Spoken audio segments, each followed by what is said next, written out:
Bueno, retomamos. ¿Estamos todos? Profe, buenas tardes, ¿cómo está? Hola, buenas tardes, ¿cómo están ustedes? ¿Se ve bien el Bien, PowerPoint? bien. Sí, se ve bien. Bueno, entonces vamos a comenzar hoy con persona jurídica. Como siempre hacemos, comenzamos con la metodología. Todos los institutos que ustedes estudien y repasen ahora para el parcial, acuérdense, tiene que ser ubicarnos metodológicamente en el código. ¿Qué significa eso? Tenemos que saber que persona jurídica, dónde legisla el codificador, en el libro primero, el segundo, el tercero. Hay disposiciones que son muy breves, muy cortas, y no hay problema, podemos saber los artículos, pero sí ubicarlos. En este caso concreto, estamos en el libro primero, título 2, artículos 141 siguientes y concordantes del Código Civil y Comercial de la Nación. ¿Qué son las personas jurídicas? Son todos los entes a los cuales el ordenamiento jurídico les confiere aptitud para adquirir derechos y contraer obligaciones para el cumplimiento de su objeto y los fines de su creación. ¿Cuándo comienza la existencia de la persona? Es lo más importante acá. Así como estudiamos en la persona humana desde la concepción, cuando la ley considera que la persona jurídica comienza su existencia. Eso lo expresa el artículo 142. La existencia de la persona jurídica privada comienza desde su constitución. Vamos como adelanto que las personas jurídicas pueden ser públicas y privadas. Esta disposición está precisamente prevista en el 142, desde su constitución. O sea, si nosotros constituimos una sociedad de responsabilidad limitada hoy, una sociedad anónima, una participación no colectiva, va a ser desde el día que se constituye. No necesita autorización para funcionar, excepto disposición legal en contrario. Quiere decir que la regla es que se constituye y ya pueden empezar a funcionar, salvo cuando expresamente la ley diga que debe serlo de tal o cual manera. De lo contrario, necesita esa autorización para poder funcionar. En otras palabras, no puede funcionar antes de obtenerla, necesita autorización. Así como estudiamos a los atributos de la persona humana y estudiamos diciéndoles que son las cualidades de la persona, también vamos a ver que las personas jurídicas tienen atributos de la personalidad. Y comenzamos, al igual que la persona humana, el nombre. Las personas jurídicas tienen denominación, o sea, no es un nombre, denominación, mientras que las personas físicas tienen nombre, con el aditamento indicativo de la forma jurídica adoptada. La persona jurídica en liquidación, o sea, cuando se termina, debe aclarar esta circunstancia en la utilización de su nombre. Entonces, ¿cuál es la naturaleza jurídica? Como la persona humana es un derecho y un deber, impuestos por motivo de interés general. ¿Cómo les dije hoy que era la naturaleza jurídica de las personas humanas? Y le había dicho que era un derecho y un deber y una institución de policía civil. Acá ocurre lo mismo. Como en la persona humana es un derecho y un deber. ¿Por qué? ¿Cuál es el fundamento? Por motivos de interés general.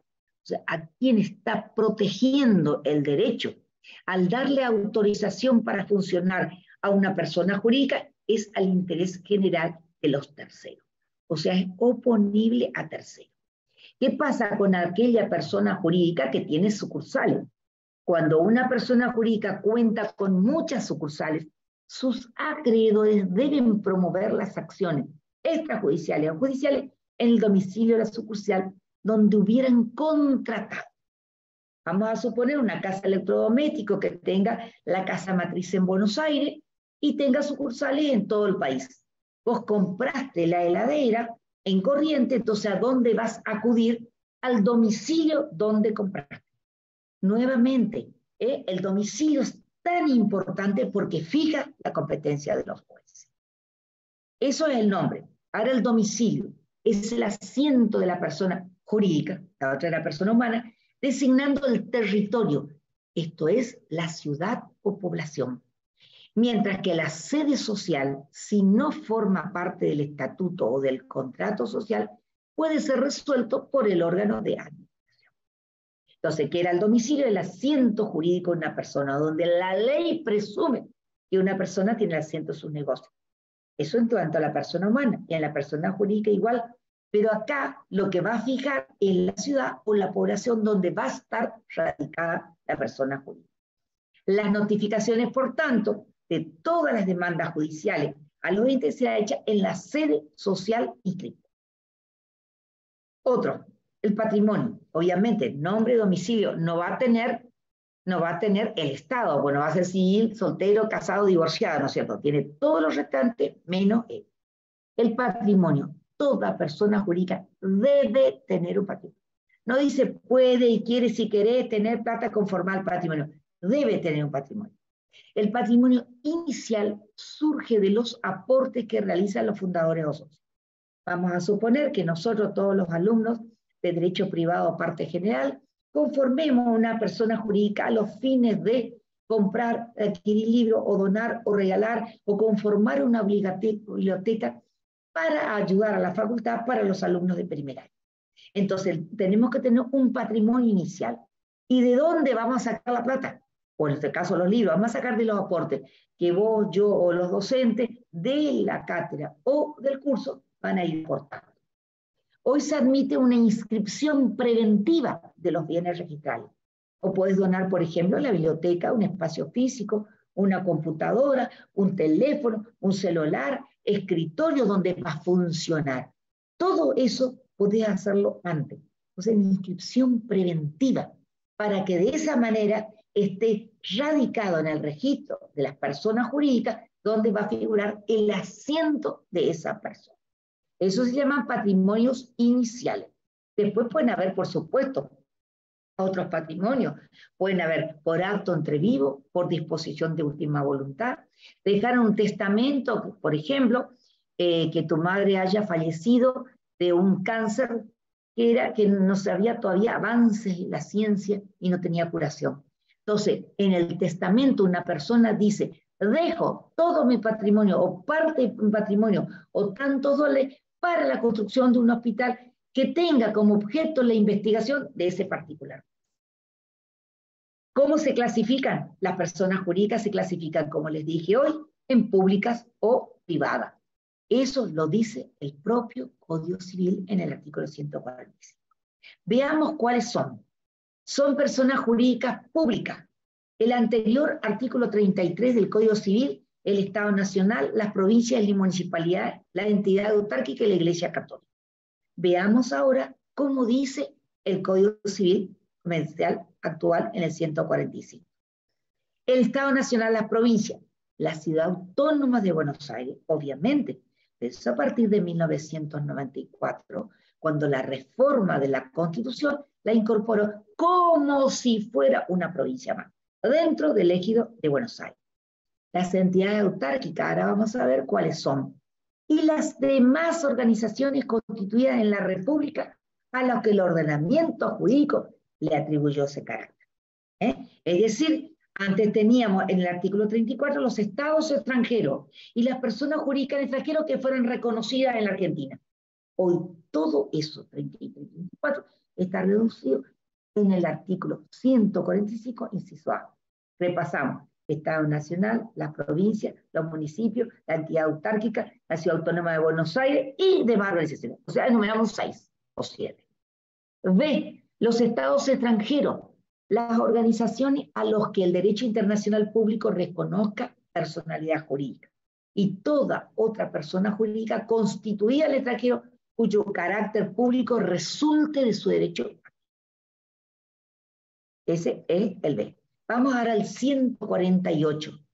Dice, ¿cuáles son las de carácter privado? Sí, te Profesora.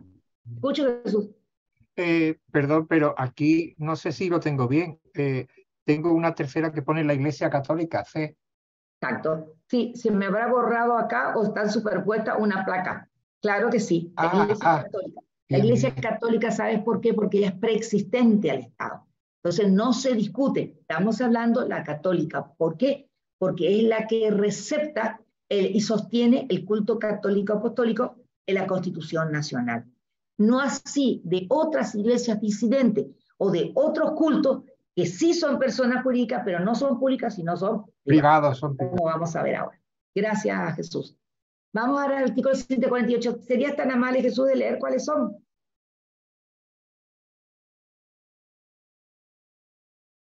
Habilita tu micrófono, Jesús. Leo lo que pone ahí.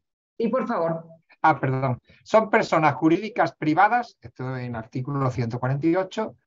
Las sociedades, las asociaciones civiles, las simples asociaciones, las fundaciones, las iglesias, confesiones, comunidades o entidades religiosas. Detenete un ratito, Jesús.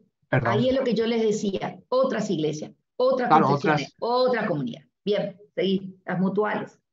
Las mutuales, las cooperativas, el consorcio de propiedad horizontal, toda otra contemplada en disposiciones de este código o en otras leyes y cuyo carácter de tal se establece o resulta de su... Bueno, no importa, no importa. No después se come el cuadro. Vuelvo a reiterar cómo se amplía. En el otro código era muy reducido, en el artículo 33, inciso B. Ahora, en el artículo 148 enumera, y es meramente enunciativa, porque, etcétera, y toda otra contemplada disposición de este código o en leyes. ¿Estamos? O sea, no se reduce todo al Código Civil y Comercial. La propiedad horizontal ya era receptada por la doctrina y por la jurisprudencia, pero recién en el 2014, con este código se incorpora como persona jurídica de carácter privado. Ahora vamos a ver cuáles son los recaudos de las asociaciones y fundaciones. Esta se mantiene exactamente igual al anterior código. Entonces, que tengan por principal objeto el bien común. Al Estado no le interesa el bien de los particulares, de una familia, sino aquella asociación o fundación que tenga un bien común, o sea, un bien general, que tengan patrimonio propio. Recuerda, así como la persona humana tiene patrimonio, aunque la ropa que tenga y vengan de un harapiento o no tiene nada, o no tiene, pero mañana sí tiene la posibilidad de incorporar. Le regalan, le donan, o consiguen trabajo, o heredan, o consiguen trabajo, etcétera, etcétera. Todas tienen que tener patrimonio. Y que no dependan de asignaciones exclusivas. ¿Cuántas veces vemos clubes deportivos que no pueden seguir funcionando porque deben muchísimo dinero o no pueden mantener las canchas? En Corrientes, el Club Regata, el Club San Martín, etcétera, etcétera. Entonces,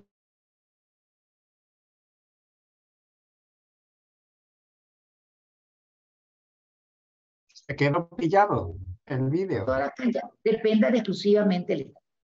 Pensemos en algo privado.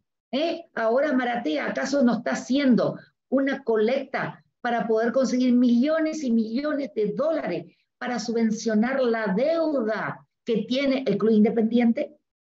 Y eso no depende de asignaciones exclusivas. Y sean capaces por sus estatutos de funcionar. Vamos a ver más adelante qué es el estatuto. Es importantísimo esto, chicos. Y que tengan capacidad jurídica. Recuerden el concepto, aptitud para adquirir derechos y contraer obligaciones. Y que sean capaces.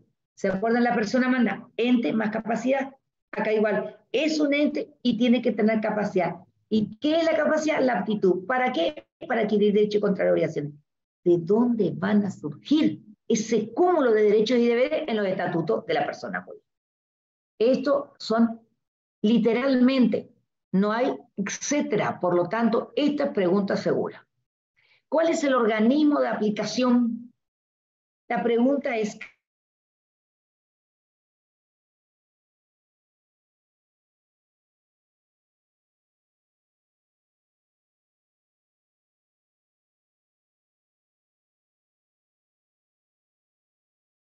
de persona jurídica.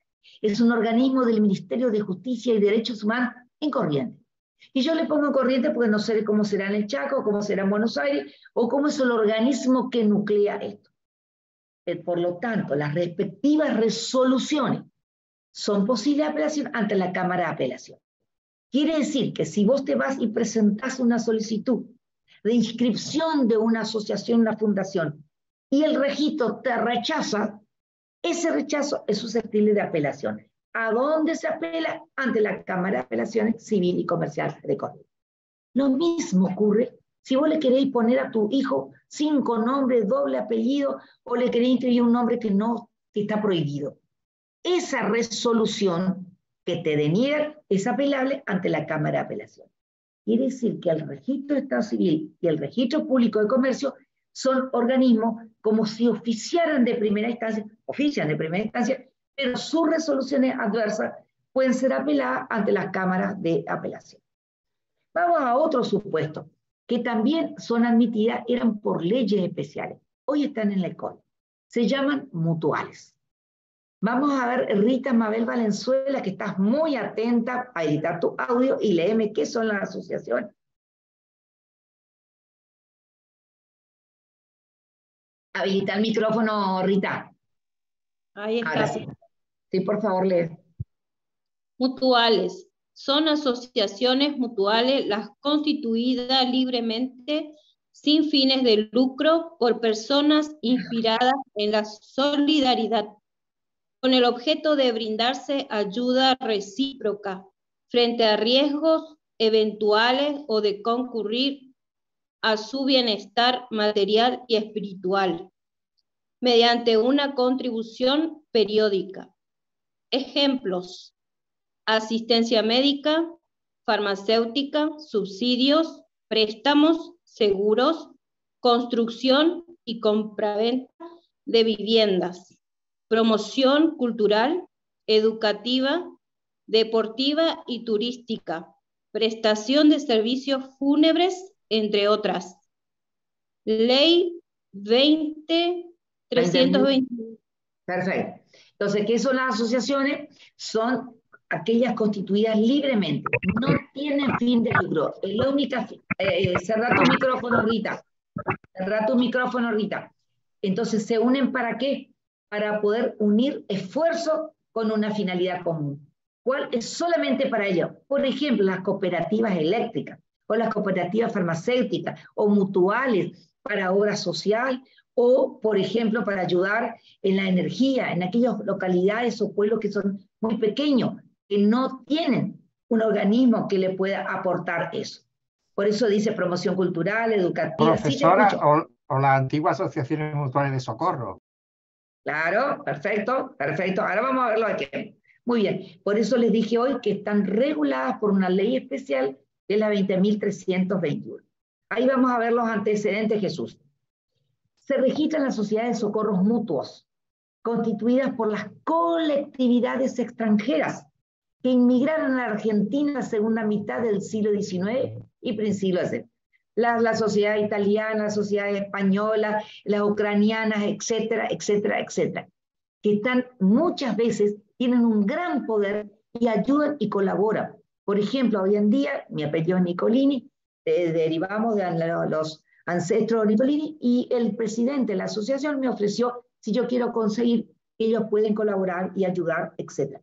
Consiguen la partida de nacimiento del tronco, aquel que queremos, de lo cual derivamos, para poder luego hacer una ramificación y alivianar cuáles son los muchísimos requisitos para poder lograr eso.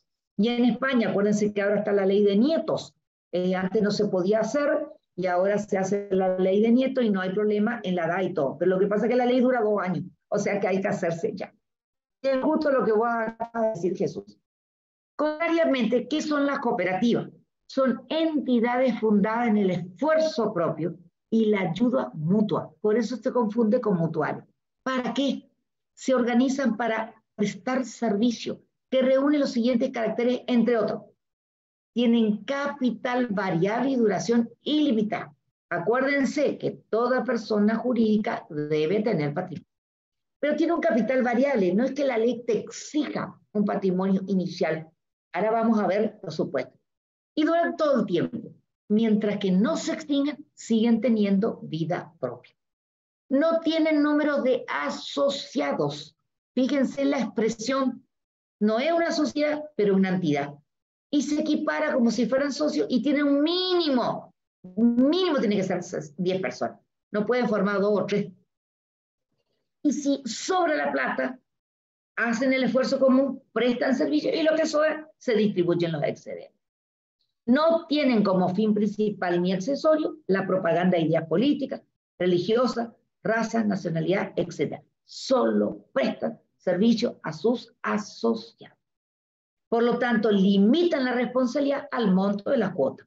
Si vos tu cuota es 10.000, 20.000, 30.000, solamente genera responsabilidad hasta ese monto.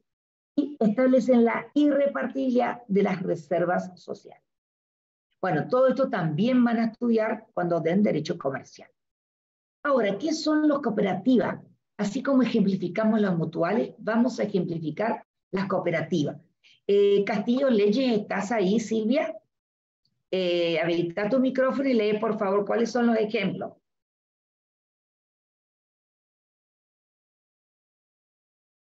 Hola, ¿estás? Profe, estoy en el trabajo, no puedo habilitar. Bueno, a ver, Mendoza, Fernando. Rápido, chicos, rápido, que son mucho power. Cooperativas, ejemplos, cooperativas de producción, de trabajo, de servicios, de consumo, entre otras. En muchas provincias de nuestro país prestan servicios domiciliarios de electricidad o de gas. El típico caso es la electricidad. Bueno, ahí dice ingreso libre y voluntario, gestión democrática, interés por la comunidad, cooperación, a su vez, entre otras cooperativas. Participación económica, autonomía, independencia y educación, formación e información. Fíjense que están todas las manitas unidas, más esta de acá al centro, son los logos de la cooperativa. Ahora vamos a ver cómo funcionan en la vida esta persona jurídica. Porque no pueden actuar sola, sino que es un conjunto de personas que conforman una entidad. Eso se llama el órgano de aplicación de las mutuales y cooperativas. Fíjense, coinciden el órgano de aplicación de las mutuales y de las cooperativas. ¿Cuál es el Instituto Nacional de Economía Social? La sigla es INAES en el orden nacional. Su organización es muy similar a la de las asociaciones civiles, a punto tal que en doctrina se las considera como asociaciones civiles en sentido amplio. ¿Cuál es la naturaleza jurídica de la persona jurídica? Bueno, hay muchas teorías que tratan de explicar. En la institución, por ejemplo, el hombre nació, se asocia a su familia, a la comunidad religiosa, a la provincia, a la nación, etcétera, etcétera. Otros dicen que es una institución porque tiene un claro fundamento ius naturalista puesto al destino. Vamos a ver ahora los caracteres. Los caracteres de una persona jurídica son: debe tener personalidad jurídica. ¿Se acuerdan que dijimos? Leímos el 141. Es la unión de personas. Tienen patrimonio propio, tienen estatuto, fin de bien común no lucrativo y autorización del Estado para funcionar. ¿Se acuerdan? Transparencias anteriores. Teníamos las que no necesitan autorización y aquellas otras que necesitan. Cuando estamos hablando de esta, es la que necesita autorización para funcionar. ¿Se acuerdan cuando era el organismo? Era la Dirección General de Personas Jurídicas dependiente del Ministerio de Gobierno de Justicia. Bueno, vamos a ver, dos alumnos me ayudan. Cañete Martínez, ¿estás? Y Lautaro Neining. ¿Están los dos? Nering, profesora, sí, sí. Sí, por favor, serías tan amable vos leer las públicas y Cañete Malena sería tan amable leer las privadas. Sí, sí, Hola, cómo no. profe, ¿sí? ¿Se me escucha bien? Sí, te escuchamos primero vos, Lautaro. ¿Puede bajar un poquito más nomás porque se corta abajo? A lo último. No, pero después te levanto. Ahí está, ahí está. Las públicas. Número 1, ley especial. Número 2.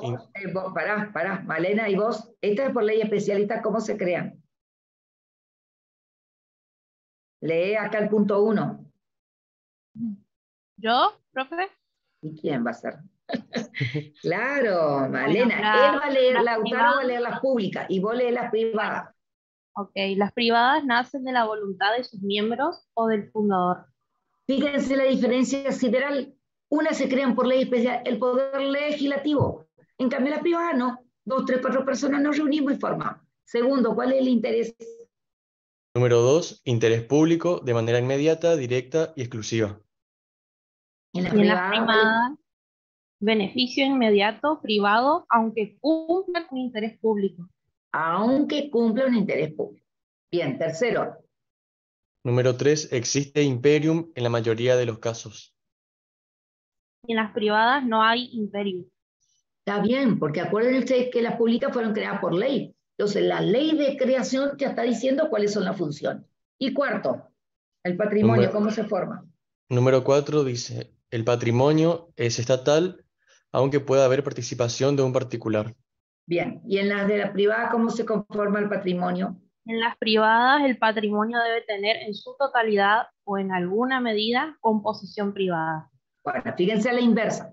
Acá en la estatal tenemos que el patrimonio en general es el estatal.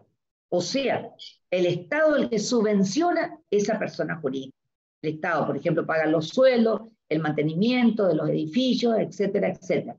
Y en las privadas, el patrimonio debe tener el 100% de los aportes de los particulares. En alguna medida la composición privada, pero siempre y cuando no sea estatal. ¿Cómo actúan en la vida de relación las personas jurídicas? Son 10, 4, 40, 100 personas que la integran, pero ¿quién las representa? Eso se llama el modo de actuación según la teoría de la representación del órgano. Según la teoría de la ficción, dice que no existen las personas jurídicas. La única que existe es la persona física. Entonces, como el nombre indica, es una ficción. El Estado crea a través de una ficción una persona distinta de los miembros que la componen. Siendo así, si los entes son personas ficticias, son incapaces de hecho. Solo pueden actuar mediante sus representantes legales. Nuestro codificador, fiel a la teoría, adopta la teoría de la representación.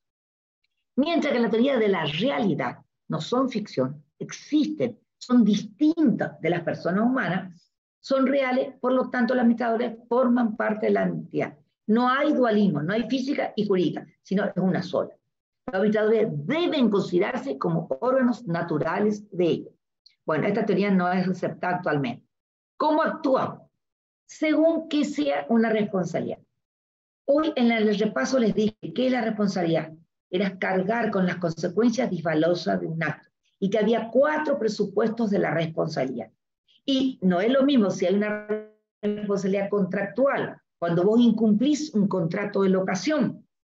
Por ejemplo, cuando no pagás el canon locativo todos los meses, o cuando pones, subalquilás, subarrendás, o haces mejoras sin autorización del locador, o dejás la cosa abandonada y te vas, etcétera, etcétera. Genera responsabilidad contractual porque es ley para las partes.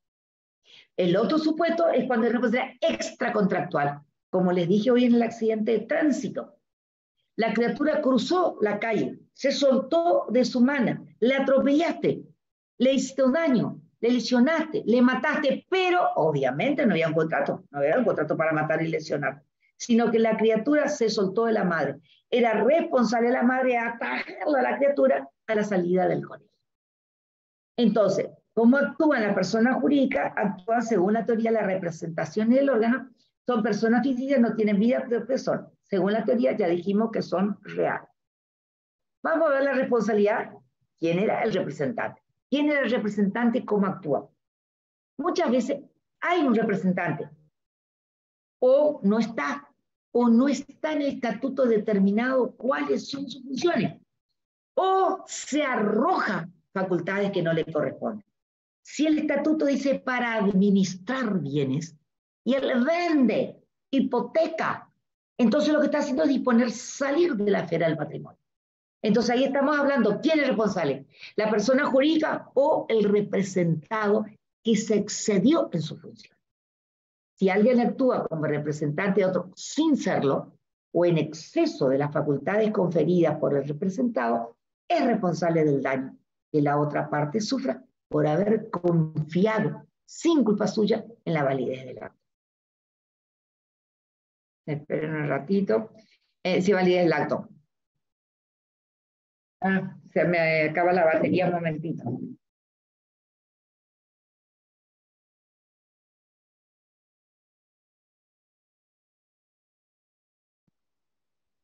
Bueno,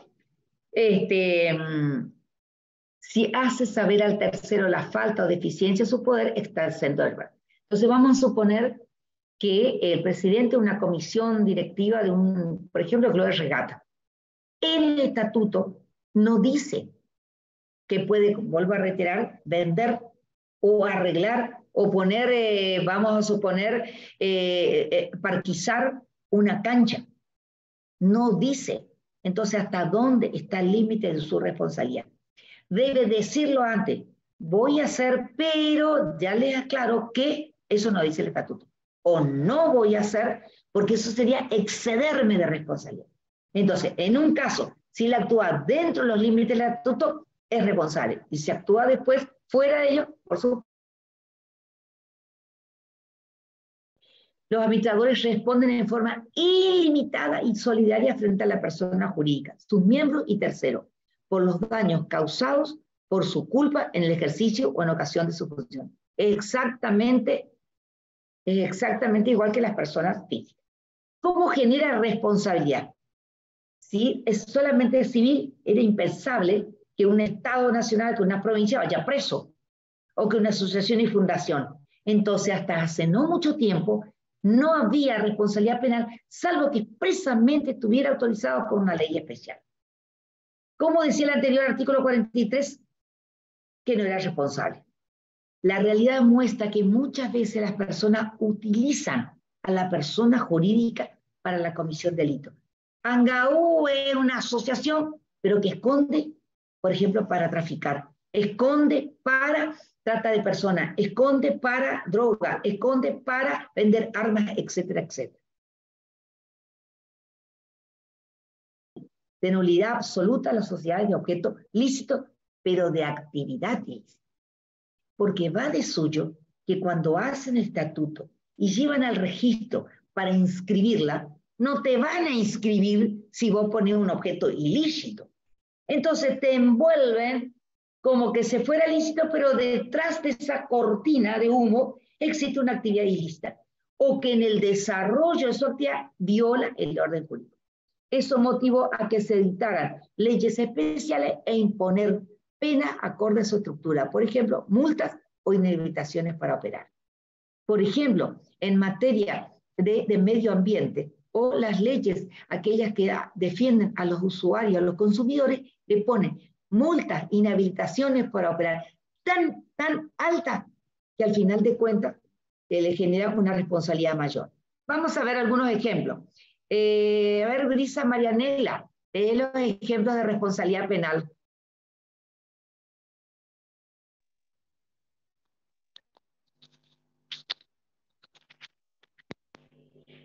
Responsabilidad penal, ejemplo.